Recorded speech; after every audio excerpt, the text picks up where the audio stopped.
Bonjour et bienvenue sur j'aicompris.com. Alors l'objectif de cette vidéo, c'est de s'entraîner à trouver le sens de variation d'une suite, ici de cette suite. Donc maintenant, comme d'habitude, appuyez sur pause, essayez de faire tout seul cet exercice et on se retrouve juste après pour la correction.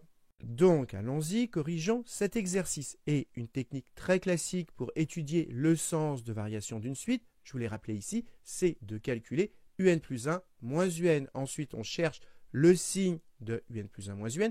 Et si on trouve que un plus 1 moins un est toujours positif, ça veut dire que la suite est croissante. Et si un plus 1 moins un est toujours négative, ça veut dire que la suite est décroissante.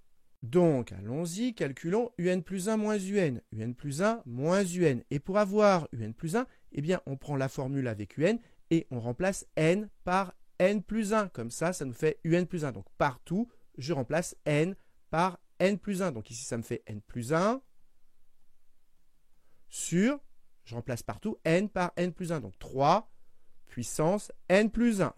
Donc là, j'ai un plus 1 et il me reste moins un. Mais un, on l'a ici, c'est donc n sur 3 puissance n.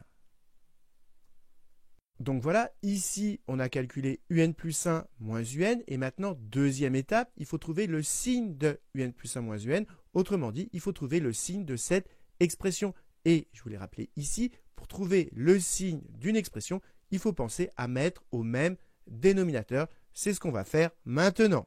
Alors, si vous n'êtes pas à l'aise, on va détailler. 3 puissance n plus 1, ça veut dire qu'on a une multiplication avec que des 3. Et le 3, il y est n plus une fois. Alors que dans 3 puissance n, le 3, il y est n fois, une fois de moins.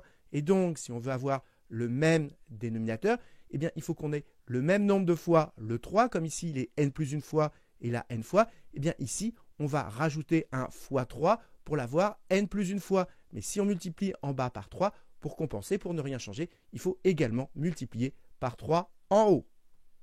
Donc ici, au numérateur, ça fait donc 3n sur, et ici, comme 3, il y est n fois et encore une fois, on a bien 3 à la puissance n plus 1.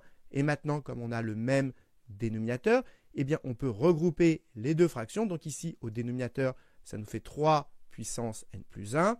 Et au numérateur, ça fait ça moins ça, c'est-à-dire n plus 1 moins 3n.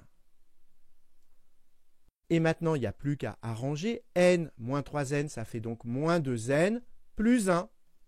Le tout sur 3 à la puissance n plus 1. Donc voilà, ici, on a un plus 1 moins un. On a mis au même dénominateur. Et donc maintenant, il n'y a plus qu'à trouver le signe de ceci. Alors 3 puissance n plus 1, ceci, 3 à la puissance quelque chose, c'est toujours positif. Donc maintenant, il n'y a plus qu'à trouver le signe du numérateur. Alors là, il y a plusieurs façons de faire. On peut remarquer que moins 2n plus 1, ça fait penser à une fonction affine. Moins 2x plus 1. Donc déjà, on va trouver le signe de cette fonction affine sur R. Et ensuite, comme n est entier, eh bien, on se replacera sur les entiers. Donc, on va chercher le tableau de signes de moins 2x plus 1, qui est une fonction affine. Et vous vous souvenez, une fonction affine, sa courbe, c'est une droite. Et si le nombre qui multiplie x, ici moins 2, est négatif, eh bien, sa droite, entre guillemets, elle descend. Et si ça descend, ça commence par être positif, ça s'annule quelque part, et ensuite, c'est négatif. Donc, le tableau de signes, au début, ça va être positif, ça va s'annuler quelque part, et après, ça va être négatif. Et pour avoir la valeur qui est ici, eh bien, il suffit de résoudre moins 2x plus 1 égale 0. On le fait ici au brouillon. Moins 2x plus 1 égale 0. Ça veut dire moins 2x égale moins 1. Autrement dit, x égale moins 1 sur moins 2. Moins sur moins, ça fait plus. Et donc, ça fait 1 demi. Et donc, la valeur qui est ici, eh bien, c'est 1 demi. Donc voilà, ici, on a le tableau de signes de moins 2x plus 1. Et donc, pour avoir le signe de moins 2n plus 1, c'est exactement pareil. Simplement, n, il ne varie pas de moins l'infini à plus l'infini. N, c'est un entier naturel, donc c'est un entier supérieur ou égal à 0. Et donc, n, ça commence à 0. Donc, pour n égale 0, moins 2n plus 1, ça va être positif, puisque 0, c'est à gauche de 1 demi. Mais ensuite, n'oubliez pas que n, c'est un entier, donc la valeur après 0, ce sera 1.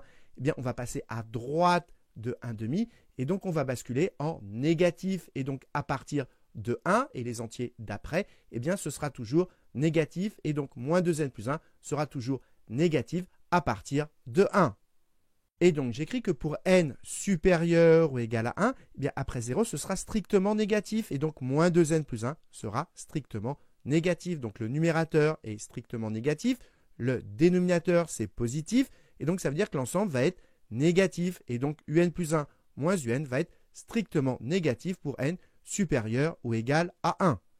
Et donc, comme un plus 1 moins un est strictement négatif pour n supérieur ou égal à 1, eh bien ça veut dire que la suite est strictement décroissante à partir du rang 1. Dernière chose, on n'oublie pas de rajouter que le calcul qu'on a fait ici, il est valable pour tout entier naturel n. Donc voilà, cette vidéo est terminée. J'espère que vous avez bien compris et comme d'habitude, si vous l'avez apprécié, n'hésitez pas à la liker et à vous abonner à la chaîne pour ne pas rater les nouvelles vidéos. Il y en a en moyenne une nouvelle par jour.